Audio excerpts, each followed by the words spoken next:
Hi అండి, అందరికీ నమస్కారం. Welcome to Teja news. ఈరోజు తాజా వార్త. ఏపీ రాష్ట్ర వ్యాప్తంగా ఉన్న మహిళలందరికీ ఆడబిడ్డ నిధి పథకాన్ని దసరాకి కానుక ఇవ్వాలని ఏపీ రాష్ట్ర ప్రభుత్వం నిర్ణయం అయితే తీసుకుందండి.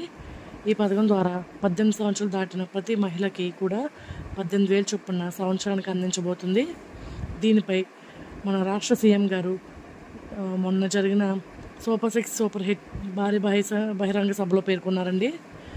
మరి దసరాకి కానుకగా ఈ పథకాన్ని మహిళలందరికీ కూడా ప్రారంభించాలని నిర్ణయం తీసుకుంది. ఈ పథకానికి మీరు చేయవలసిందల్లా ఎవరైతే 18 సంవత్సరాలు దాటి ఉన్నారో వారందరికీ కూడా డబ్బులు జమ పడతాయి. ఇవి కులాలతో సంబంధం లేకుండా ప్రతి పేద మరియు మధ్యతరగతి కుటుంబానికి కూడా ఇస్తున్నారండి. ఈ పథకానికి సంబంధించిన పూర్తి సమాచారాన్ని నా ఛానల్ అయితే పోస్ట్ చేశాను. మరిన్ని వివరాల కోసం నా ఛానల్ని ఎవరైతే ఫస్ట్ టైం చూసినట్లయితే వారందరూ కూడా సబ్స్క్రైబ్ చేయండి, లైక్ చేయండి, షేర్ చేయండి. Thanks for watching.